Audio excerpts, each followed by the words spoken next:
इन society. Okay, सो ते factor आहेत ज्याचा परिणाम त्याच्यावर होतो. आता सायकोलॉजिकल पर्स्पेक्टिव्हने आपण याचा विचार करणार आहोत.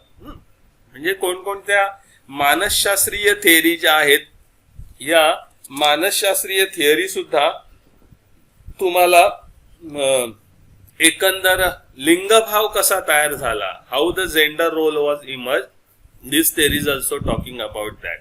सो first of all, what is psychological? सायकोलॉजीमध्ये कशाचा अभ्यास केला जातो कदाचित तुम्हाला माहित असेल, म्हणजे माहीतच असेल, काय त्यात विशेष काय नाही. So what will be studied in psychologically basically?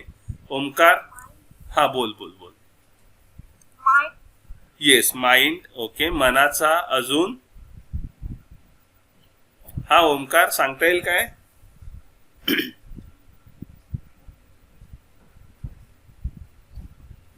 बर, ओके, ठीक आहे, कदाचित त्याचं काही अडचण असेल. So in psychological we, as somebody says that psychology is a study of human mind and human behaviour. Okay, मानसशास्त्रामध्ये मानवी मनाचा आणि मानवी वर्तनाचा एकंदर अभ्यास जो आहे तो केला जातो, है ना. कृपया कुणाचा तरी माईक ऑन आहे तो म्यूट करा, म्हणजे आवाज येणार. ओके, आणि ह्या मानवाच्या मनावर साधारणपणे आपल्याला माहिती आहे, some are the natural factors are affecting and some are the environmental factors are also affecting, है ना. म्हणजे आपल्याला आपल्या आई वडिलांकडून सुद्धा काही नैसर्गिकरित्या गुण आपल्यामध्ये आलेले असतात, ज्याचा परिणाम तुमच्या मानसशास्त्रावर, मानसिकतेवर होत असतो. आणि काही तुम्ही ज्या परिसरामध्ये राहता त्या परिसराचा सुद्धा परिणाम तुमच्या मानसशास्त्रावर होत असतो. म्हणजे तुम्हाला माहित असेल, तुम्ही ऐकून असाल, सिझोफेनिया सारखा जो एक मानसिक आजार आहे, दॅट इज अ सिझोफेनिया सारखा मानसिक आजार हा बहुतेक वेळा हा तुमच्या जीन्स मधून, म्हणजे तुमचे पॅरेंट्स असतील, त्यांचे पॅरेंट्स असतील, तुमचे आजी आजोबा, घरामध्ये कुणाला तरी तो आजार असतो आणि तो पुढे संक्रमित होण्याचे चान्सेस जास्त असतात. तर असे काही मानसिक आजार आहेत, काही मानसिक वर्तन जे आहेत ज्याला बायोलॉजिकल फॅक्टर कारणीभूत आहेत, आणि काहींना आपण ज्या परिसरामध्ये राहतो त्या परिसरामध्ये असणारे घटक कारणीभूत आहेत, है ना. मग साधारणपणे जसं आपण बऱ्याचशा पुन्हा चित्रपटामध्ये पाहतो ना, दोन जुळी मुलं असतात आणि मग त्या जुळ्या मुलांपैकी एकाला कोणीतरी गुंड पळवून नेतो, तो त्या गुंडाकडे लहानाचा मोठा होतो. एक मुलगा कोणीतरी श्रीमंत चांगला माणूस त्याला घेऊन जातो, तो त्याच्याकडे वाढतो. एकाच आई वडिलांपासून झालेली मुलं, पण त्यांच्या आजूबाजूचा परिसर, गुंडाच्या संगतीमध्ये वाढलेला मुलगा गुंड बनतो, डॅशिंग बनतो, मारामारी सहज करतो. तर जो मुलगा अशा वातावरणात वाढलाय जिथे शिक्षण वगैरे यांना महत्व आहे, तो अभ्यासामध्ये पुढे असतो, पण तो अशा प्रकारची डेअरिंग, गुंडगिरी किंवा असं शारीरिक बल आपण त्याला म्हणूया किंवा मानसिक बल अशा गोष्टी करायला त्याच्याकडे ते कमी असतं. अशा प्रकारे आजूबाजूच्या परिसराचा प्रभाव जो आहे तो प्रभाव त्याच्यावर पडत असतो. आता हाच जो आहे, हाच प्रकार जेव्हा आपण जेंडरच्या बाबतीमध्ये विचार करतो तेव्हा हाच प्रकार आपल्याला स्त्री आणि पुरुषांच्या मध्ये असलेला लक्षात येतो. कारण स्त्रियांना पुरुषांना परंपरेनुसार सगळ्या गोष्टी अलाउड आहेत, म्हणजे सगळ्यांसमोर बोलणं, डिसिजन घेणं, आपलं मत मांडणं, अधिकार गाजवणं. याच्यामुळे पुरुष हे तसेही अग्रेसिव्ह असतात, सगळ्या कामामध्ये पुढे पुढे असलेले आपल्याला लक्षात येतील. आणि स्त्रियांना मोस्टली कधी कधी उलट पण दिसतं आपल्याला, नाही असं नाही, पण ते प्रमाण खूप कमी असतं. आणि स्त्रियांना घरकाम करणं, घरातल्या पुरुष मंडळींचं ऐकणं, सहनशील, हे पहिल्यापासून त्यांना त्या वातावरणात किंवा तशा प्रकारे वाढलेले असतात. म्हणून स्त्रिया पटकन कोणताही डिसिजन घ्यायला घाबरतात किंवा त्या घेत नाही, किंवा कोणत्याही प्रकारचं आपलं मत व्यक्त करायला त्या फारशा धजावत नाही. कारण काय, परंपरेनुसार तशा प्रकारचा पगडा, तशा प्रकारचे विचार किंवा तशा प्रकारच्या वातावरणामध्ये त्या वाढलेल्या असतात. आणि म्हणून या सगळ्याचा परिणाम आपल्याला लक्षात येतो की स्त्रियांमध्ये डिप्रेशनचं प्रमाण, स्ट्रेसचं प्रमाण है ना, काळजी करण्याचं प्रमाण हे संशोधनातून आढळले हे जास्त आहे. तर पुरुषांमध्ये पुरुषांमध्ये विघातक वृत्ती है ना, डिस्ट्रक्टिव्ह ट्रेट्स जे आहेत ते पुरुषांमध्ये जास्त प्रमाणामध्ये आढळलेले आहेत. अशी एकंदर आपलं मानसशास्त्र आपल्याला सांगतं. आता या मानसशास्त्रामधली जी पहिली थिअरी आहे बंधुराज सोशल लर्निंग थिअरी है ना, ज्याला आपण बंधुराची सामाजिक अध्ययन उपपत्ती असं म्हणतो किंवा सिद्धांत असं म्हणतो. हे सायकोलॉजीमध्ये झालंय का, तुम्हाला सरांनी शिकवलंय का बंधुराची थिअरी? अल्बर्ट बंधुरा नसल झाले मला वाटतं, झाले का? No sir. ओके, ठीक आहे. So Albert Bandura give social learning theory. So what Albert Bandura says की सोशल लर्निंग जे आहे ना, ही सोशल लर्निंग कशी होते की कोणत्याही प्रकारचं शिकणं, लर्निंग म्हणजे अध्ययन, अध्ययन म्हणजे शिकणं. अध्ययन हा आपला एज्युकेशनल टर्म आहे ज्याचा आपल्या बोलीभाषेमध्ये अर्थ होतो शिकणं. तर अल्बर्ट बंधुरा म्हणतो की कोणतीही गोष्ट कशी माणूस शिकतो तर तो चेतक आणि प्रतिसाद, that means with reference to stimuli and response. तो स्टिमुलाई और रिस्पॉन्स के हिसाब से वो जो है वो सीखता है.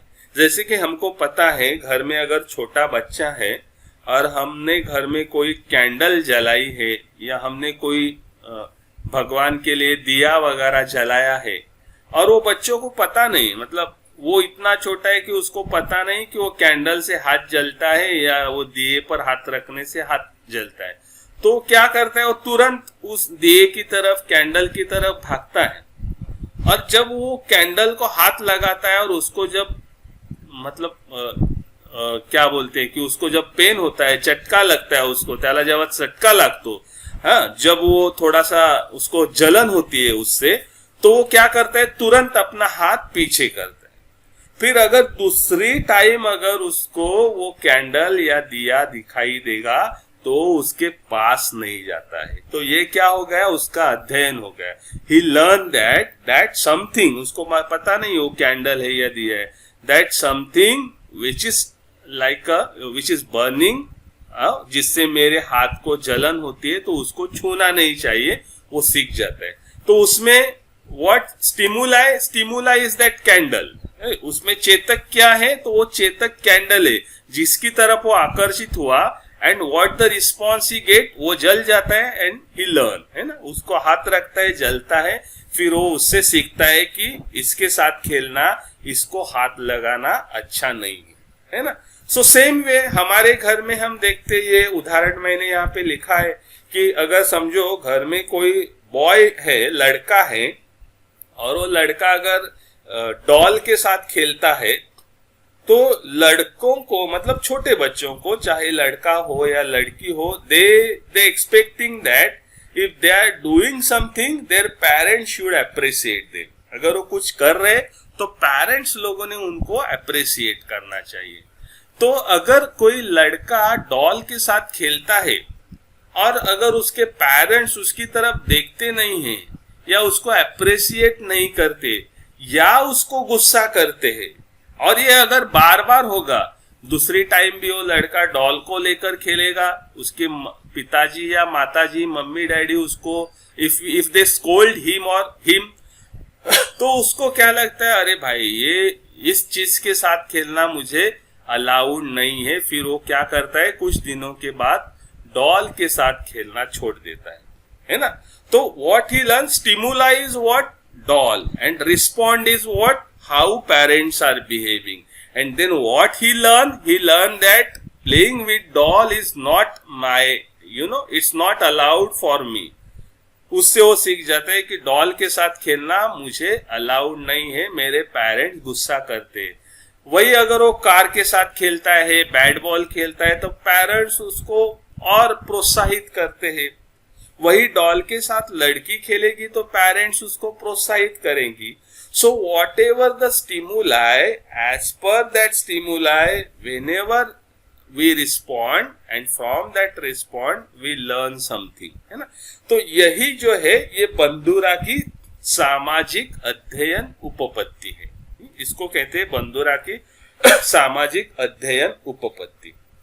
तो इससे ही, जैसे पहले का उदाहरण मैंने एक्सप्लेन किया, इससे ही क्या होता है, बच्चे, आप लड़का कौन सी चीजें करता है उसको अगर आप सपोर्ट करते हो, रिस्पॉन्ड देते हो, अगर उसको आप प्रेज करते हो, तारीफ करते, तो उस तरह की चीजें वो बार बार करता है ताकि आप उसकी बार बार तारीफ करें, और वो फिर सीख जाता है ये मैं करूंगा तो अलाउड है। सेम लड़कियों के साथ, लड़कियां अगर घर में मम्मी को मदद करती है या फिर किचन में जाके कुछ काम करती है तो उनका बहुत मतलब दे आर प्रेजिंग, नो, उनकी बहुत तारीफ की जाती है, अरे देखो कितनी छोटी है फिर भी मम्मी को मदद करती है ना, तो उसकी तारीफ करते हैं। और तो उसको क्या लगता है, अरे ये मैं करूंगी तो सब खुश हो जाती है, तो ये काम मुझे करना चाहिए। वही अगर लड़का बार बार किचन में जाएगा तो उसको डांटते, अरे ये तेरा काम नहीं है, भाग यहाँ से, तू क्या लड़की है क्या, इस तरह से बातें करते, फिर वो सीख जाता है ये मेरा काम नहीं है। So sometime through response and sometime response are given through the observations or imitation.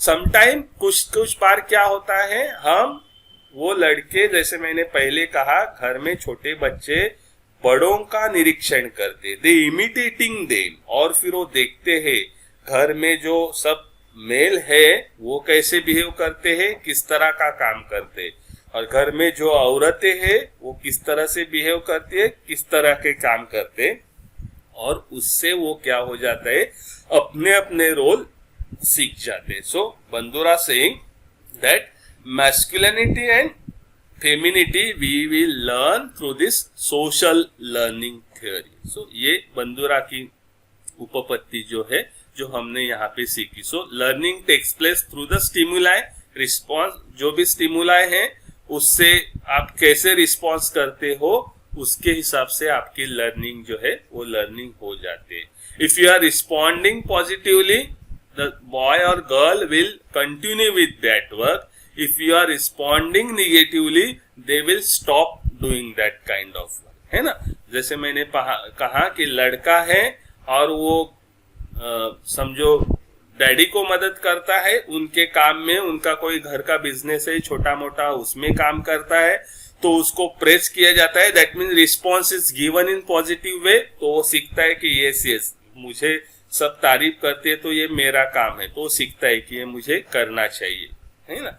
अगर लड़की है घर में, अगर वो मम्मी को मदद करते and we all family member praise her, हम उसकी तारीफ करते हैं, वो सीखते यस अगर मैं इस तरह की काम करूंगी तो सबको अच्छा लगता है, she learn that. Okay, so learning will takes place in this way, the stimuli, as per stimuli whatever response is given, and from that responses we are learning. So in same way the gender role was learned through this social learning theory. थोड़ी सी अपनी social interaction theory, symbolic interaction theory से थोड़ी सी ये मिलती जुलती theory है। यहाँ पे लर्निंग किस तरह से होता है ये बताया गया। So this is a Bandura's social learning theory. I think, is it clear to all of you? कुछ पूछना है इसमें, कुछ डाउट है?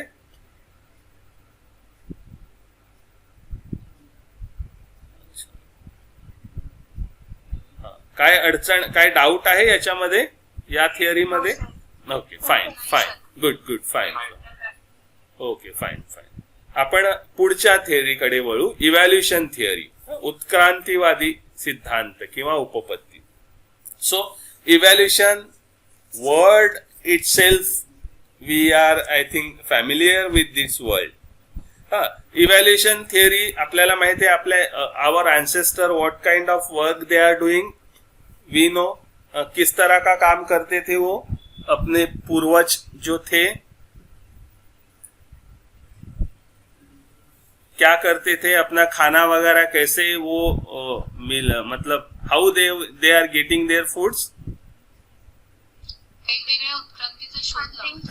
हंटिंग, येस, हंटिंग, बरोबर आहे, उत्क्रांतीचा शोध लागला आणि अजून कुणीतरी उत्तर दिलं. सो हंटिंग, शिकारीच्या माध्यमातून ते आपलं अन्न जे मिळवायचे. आता शिकारीला कोण जायचं? घरातली पुरुष. Okay, yes, male, absolutely. So शिकारी के लिए, हंटिंग के लिए what are the most important characteristics one should have, शिकार करना जाना है, हाँ, तो उसको वो कैसे होना चाहिए, उसमें क्या क्या गुण होने चाहिए, मिल जाते हैं, ये हमको करेज होना चाहिए, यस, करेज होना चाहिए, और physical strength, yes yes absolutely, physically he should be very strong, strength होनी चाहिए उतनी, और एग्रेसिव है ना, ज्यादा एग्रेसिव होना चाहिए, ऐसे नहीं कि बहुत शर्मिला है अभी चलेगा नाही, so it should be aggressive है ना. And so these are all, आपण ज्याला म्हणू चपळ असला पाहिजे, एग्रेसिव्ह असला पाहिजे, फिजिकली स्ट्रॉंग असला पाहिजे. So male they are suppose to go for the hunting है ना. तो जब से हमने ये इवैल्यूएशन में देखा है कि जब से होमोसेपियंस हम आगे चल के ज्यादा उत्क्रांत हुए, ज्यादा आगे हमारी प्रोग्रेस हो गई, तो तब से क्या चल रहा है कि मेल जो है, पुरुष जो है, वो शिकारी पे जाते हैं, हंटिंग के लिए जाते हैं, और हंटिंग के लिए चपळ असणं गरजेचं आहे. उद्या जर प्राणी वाघ मागे लागला तर तेवढ्या चपळाईने पळता पण आलं पाहिजे, तेवढ्या अग्रेसिव्हली तुम्हाला त्याच्याशी भिडता पण आलं पाहिजे है ना. त्याच्यामुळे काय झालं, त्यांच्यामध्ये आपोआप हे गुण विकसित झाले. पुरुषांमध्ये चपळता, अग्रेसिव्हनेस, कॉम्पिटेटिव्हनेस, तुला शिकार मिळेल की मला शिकार मिळेल, स्पर्धात्मक वृत्ती जी आहे ती त्यांच्यामध्ये जास्त प्रमाणामध्ये निर्माण झाली. आणि at the same time what the women are doing, they are just caring their children है ना. ते मुलांचं संगोपन करणं, घराची कामं करणं, आणि मग घराचं काम करायचं आहे, मुलांचं संगोपन करायचं आहे, तर what the characteristic women should have, तर ते मग महिला कशी असायला पाहिजे, मुलांचं संगोपन करायचं आहे, पाहायचं आहे, घरकाम करायचं आहे, मग कशी असायला पाहिजे, केअरिंग है ना, पेशन्स असायला पाहिजे तिच्यामध्ये, she must have patience, caring, loving होनी चाहिए, यस. तो ये सब जो गुण है, नर्चरिंग होना चाहिए उसका स्वभाव. So these all traits are we can found in female. So in short, the evaluation theories say that why the male are more aggressive and competitive and having a most physical strength, that the answer of this is hidden in evaluation theory, क्योंकि हमारा evaluation ही उस तरह से हुआ है. And why the women are more nurturing, more caring, more patience they are having, because they are treated in that way from long time है ना. इकडे दिले 10K means 10,000 वर्षापासून, from 10,000 year ago we are following the same structure, and that's why we are found that male are more, their physical strength is more as compared to female. They are more aggressive, more competitive, and more they are doing this kind of work where more strength is required, whereas female are more nurturing, more caring, and more patience they are having, they are more loving है ना. त्यामुळे बलिदान करणं, हे सगळे गुण जे आहेत ते आपल्याला स्त्रियांमध्ये पाहायला मिळतात. So in this way the evaluation theory was says that how the gender role was emerge. Gender role कशा प्रकारे पुढे आला, तर याला ही इव्हॅल्युएशन थिअरी सुद्धा आपली अशा प्रकारे उत्तर देते. Okay, so these are all whatever I say which is written in the PPT, you can see it later on. Evaluation theory मला वाटतं क्लिअर झालीच असेल, सोपी आहे. then we move towards next theory, that is a biosocial theory of gender role development है ना. तो biosocial theory of gender role development, in that it says that John Money and Anken and Herd है ना, तर यांनी they say that even we know that the children are gender neutral at the time of birth है ना. बराबर, जब हम बच्चे जन्म लेते हैं तो उनका सेक्स तो हमें पता है, he may be either boy और शी मे बी गर्ल है ना. अगर वो लड़का होगा या लड़की होगी, that naturally we know. But gender role के हिसाब से हम अगर बातें करें, सो दे आर न्यूट्रल. उनको पता नहीं कि मैं लड़का हूं तो मैंने कैसे बिहेव करना चाहिए. इसलिए हम देखते हैं the small children up to the age of 11-12 they are playing together एक दूसरे के साथ वो कभी आपस में भेदभाव नहीं करते। ये लड़का है इसको हम नहीं खेलने लेंगे, या लड़की है उसको हम अपने ग्रुप में अलाउड नहीं करेंगे। उम्र के 10-12 साल तक वो एक साथ खेलते, ये हम देखते, because they are gender wise they are neutral. उनको पता नहीं चलता क्या लड़का है क्या लड़की है, क्या पुरुष है क्या महिला है ना। तो बाद में क्या होता है, so they are gender neutral, but nature and nurturing, this both are playing vital role in gender development. So nature कैसे रोल प्ले करता है, so because of nature, because of some genetical factor, some changes will take place in our body. हमको पता है पुरुष है तो उसका आवाज फिर थोड़ा ज्यादा और बेस आवाज को आ जाती है, ज्याला आपण जास्त घोगरा असं म्हणतो आवाज होतो। महिलांचा आवाज जास्त अतिशय कोमल व्हायला लागतो। Some physical changes are takes place है ना, पुरुषांना मूछ येणं, या फिर महिलांमध्ये अनेक प्रकारचे मग ते पिरियड्सला सुरुवात होते आणि या प्रकारचे चेंजेस त्यांच्या बॉडीमध्ये सुरू होतात। So nature is also affecting at the same time nurture. Nurture means how you know तुमचं संगोपन कसं झालेलं आहे, in short how you are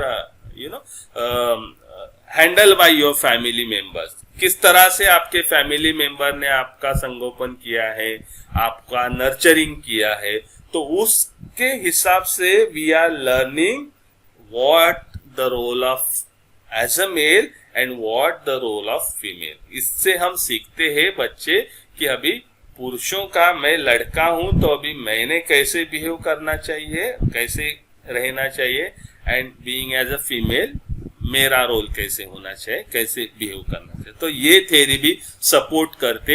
आप सब थ्योरी देखोगे तो समहाउ आपको थोड़ी बहुत इक्वली लगेंगी, because each and every theory will talk about how the gender role was emerge, and सब में नेचर और नर्चरिंग का रोल बहुत ज्यादा इंपॉर्टेंट है, ये आप देख पाओगे। लेकिन हर एक थ्योरी है और उसके हिसाब से they are supporting how the gender roles are emerge, कैसे तैयार हुआ जेंडर रोल है ना। और इस तरह से फिर बाद में वही लड़के जो बचपन में एक साथ खेलते थे, वही लड़के 12, 13, 14, 15 उम्र के बाद अपने अपने जेंडर के हिसाब से ग्रुप बनाते। फिर लड़कों का ग्रुप अलग हो जाता है, लड़कियों का ग्रुप अलग हो जाता है ना। और फिर वो आपस में उनके हिसाब से खेल खेलते। लड़के हो तो फिर क्रिकेट वगैरह, फिजिकली स्ट्रेंथ जिन खेलों को चाहिए उस तरह के खेल प्रीफर करते हैं।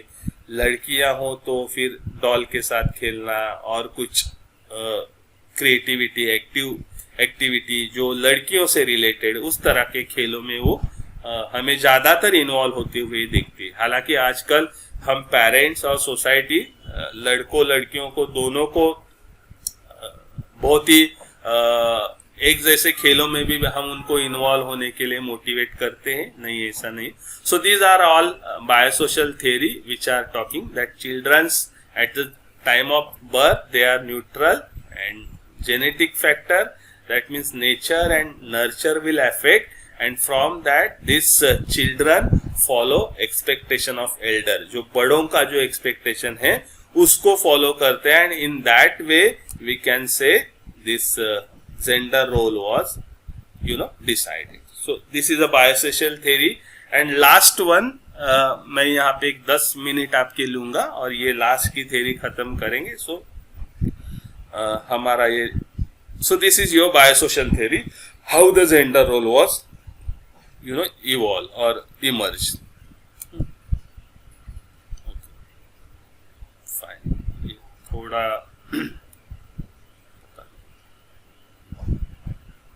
okay, then we move towards last theory, gender schema theory by Sandra Bem, लिंग भाव योजना उपपत्ती।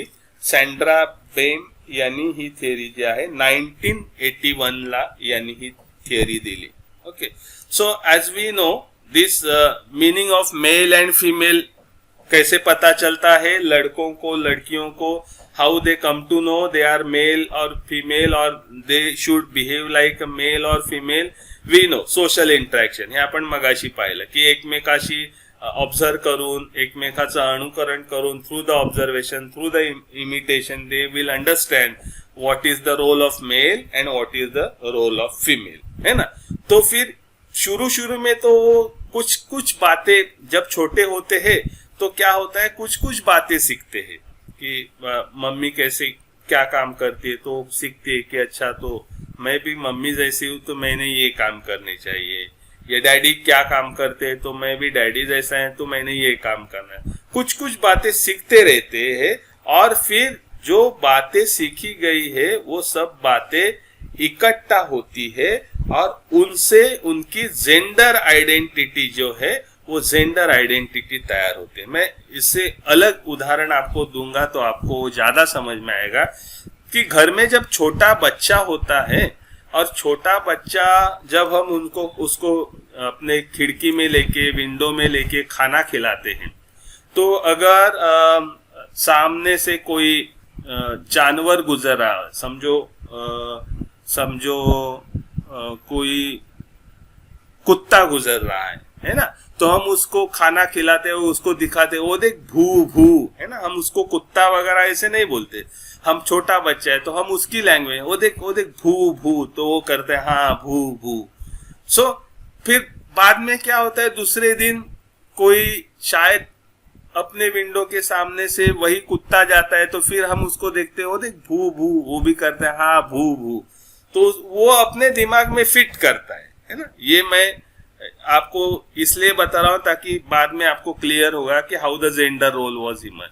तो उस तरह से अपने दिमाग में फिट करता है कि ये जो आकृति है जो मेरे सामने से चल रही है, जिसको कुछ उसको 4 पैर वगैरह ऐसे कुछ मालूम नहीं होगा, लेकिन ही विल ऑब्जर्व कि 4 पैर है, उसको टेल है, पूंछ है, तो ये भू भू इसको कहते, मेरी माँ इसको भू भू कहते और मैं भी भू भू करते हैं तो वो बोलती है हाँ बराबर है। सो तो फिर क्या होता है, 1-2 दिन के बाद फिर घर से कोई गाय जब गुजरती है, काऊ जब जाती है, तो बच्चा वो काऊ को देख के बोलते हैं मम्मी को, मम्मी भू भू। मम्मी बोलते हैं नहीं भू भू नहीं, हम्बा। हम मराठी में बोलते हैं ना हम्बा, तो हम उसको समझाते हैं कि भाई ये भू भू।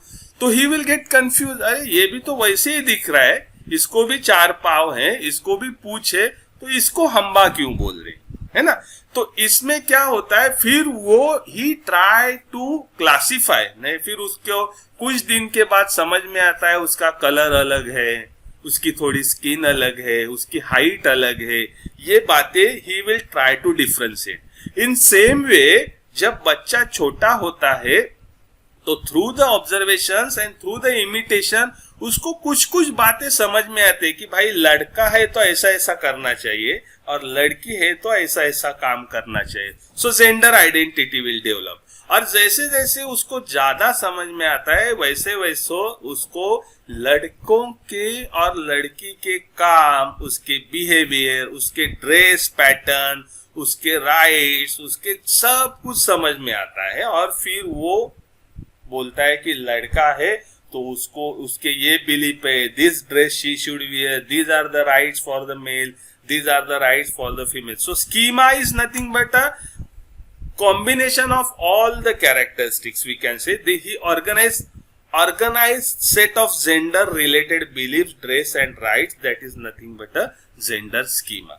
तो इस तरह से जेंडर स्कीमा जो थियरी है, ये gender schema theory fees decide करते the what the boys should believe in, what should be the acceptable things and appropriate for the female and what are not for the male. मतलब पुरुषों को कौन से जो चीजें है एक्सेप्टेबल है, महिलाओं की कौन से चीजें एक्सेप्टेबल है, फिर उनका बिहेवियर होगा, उनका वर्तन होगा, उनका ड्रेस कोड होगा, ये सब उसको समझ में आता है. That is nothing but a gender schema. Is that clear? So gender schema given by the Sandra Bain, how the gender role was decided. Again same as I already said, some traits are same, through the observation and imitation they learn and they make their gender identity. मैं पुरुष हूँ, मैं महिला हूँ. फिर बहुत सारे अनुभव से, ऑब्जर्वेशन से, इमिटेशन से उनको और उनके गुण पता चलते हैं, rights, beliefs, behaviour, acceptable, not acceptable पता चलते हैं, फिर वो सब उनके दिमाग में फिट हो जाता है। फिर आगे जाके वो अगर पुरुष है तो वो सब पुरुष के नॉर्म्स फॉलो करता है, अगर वो महिला है तो वो सब महिलाओं के नॉर्म्स फॉलो करते हैं। So in this way gender schema theory also support the emergence of gender specific role. Clear आहे इथपर्यंत?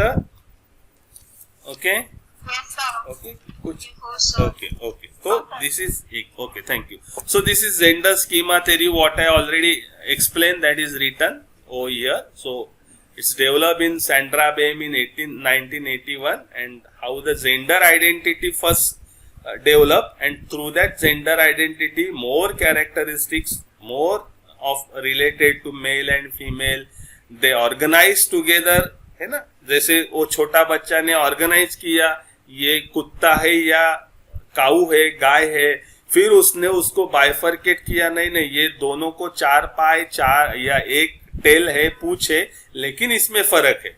तो उस तरह से हम आइडेंटिटी तो हो गई, बाद में हम और उसके डिटेल में जाते हैं. नहीं नहीं भले वो लड़की, भले उसने जीन्स पैंट पहनी हो, टी शर्ट पहनी हो, बट शी इज गर्ल, है ना. भले उसने मेरे जैसे कपड़े पहने हो, बट शी इज गर्ल, और उसके रूल क्या है, उसने कैसे बिहेव करना चाहिए, वो सब इकट्ठा जब all the organize set of all this believes and all that is called a gender schema. और उससे फिर आगे जाके पुरुष और महिला सोसाइटी में अपना अपना जो प्रिस्क्राइब्ड रोल है, जो दिया हुआ रोल है, वो परफॉर्म करती है. सो this is talk about how the gender role was emerged. So I think these are all 4 theories of psychological and 3 theories of sociological which support how the gender role was emerged. Clear आहे इथपर्यंत? Okay okay. तर मला वाटतं हे clear असेल, तर आपण इथं थांबूया.